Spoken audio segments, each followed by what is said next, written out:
Joining us now to take a deeper look, Julia Manchester with The Hill. Julia, thank you for waking up with us this morning. Good morning. Thank you for having me. Well, we got a lot of names to go through here, but let's start with this. Obviously, Trump is going to meet with President Biden. Can you tell me the feeling in Washington right now as this transition of power starts to take place? Look, I think the feeling in Washington is really one of disbelief and sort of shock, particularly among political circles. And I say this last night, and one name you didn't mention is that Pete Hegseth, the Fox and Friends weekend host and combat veteran himself, has been nominated by former President Trump formally to be Secretary of Defense. So I think a lot of political watchers are sort of gobsmacked looking at someone like Pete Hegseth.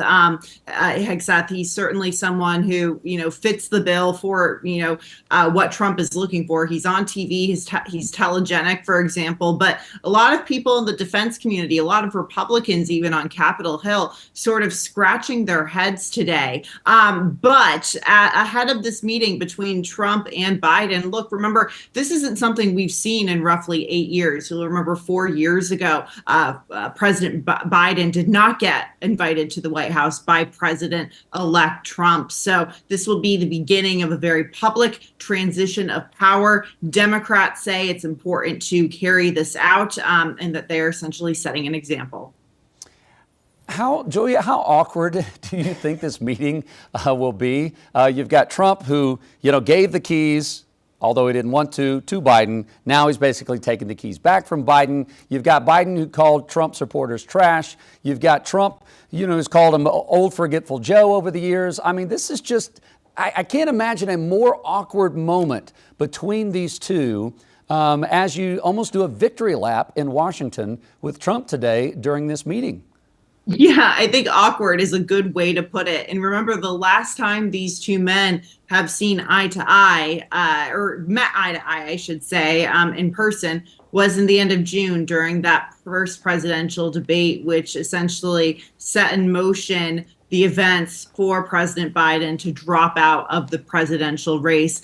They've said pretty nasty things about each other, Trump and Biden. So this is going to be, I think, incredibly awkward. But look, this is how our government is supposed to work. This is how a transition of power is supposed to work. I was talking with someone last night, a Democrat, who was talking about how in 2000, after that very contentious battle, for the White House that, ended up at the Supreme Court, for example, Al Gore even stopped by the White House during, that transition meeting between George W. Bush and Bill Clinton. So we'll have to see if Kamala Harris stops by. I know there certainly is a lot of ill feeling on both sides, but Democrats certainly say they're trying to lead by example in terms of this transition of power and being, in their words, gracious. Oh, certainly going to be a lot of eyes on how those interactions go down. You kind of touched on it there with some of the names that are drawing a lot of attention there. You mentioned Hegseth, but also we know that Elon Musk and Vivek Ramaswamy are going to be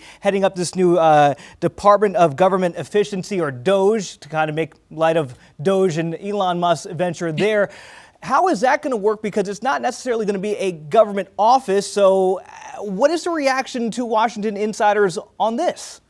Well, I think there's, quite frankly, maybe some eye rolling because Doge obviously, plays into a brand that Elon Musk has been trying to promote. Vivek Ramaswamy, certainly, a rising star within the Republican Party from the MAGA wing. But look, looking at the description of this, it kind of sounds in many ways that they'd be advisors to the Office of Management and Budget. So it seems like they're sort of glorifying this position, putting a name on it, putting a bow on it.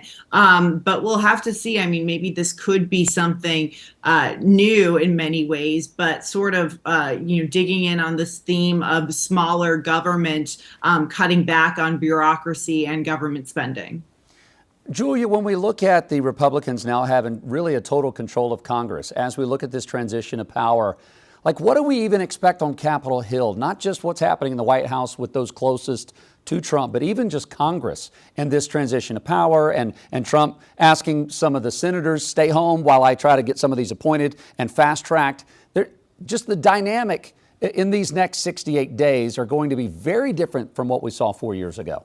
Well, we are seeing battles that are going to emerge on Capitol Hill actually today in the House and the Senate. So in the Senate, there's going to be a secret ballot vote for who's going to replace Mitch McConnell, the Senate Majority Leader. You have Texas Senator John Cornyn, North Dakota Senator John Thune, and then, of course, Florida Senator Rick Scott. John Thune, John Cornyn, seen as the non-populist, maybe non-Trump. They support Trump, but they're not exactly in that wing of the Republican Party, the pro-MAGA wing. Rick Scott is. So this is going to be a test for Trump's brand within the Senate. We know that Trump hasn't endorsed here, but a lot of Trump allies, including Elon Musk, are getting behind Rick Scott for this position. But we know that senators, whether they're Republican or Democrat, don't necessarily like being told what to do. They sort of march to the beat of their own drum. So this is a secret ballot. We'll see what happens. In the House, Speaker Johnson, there's going to be an election, to formally sort of put him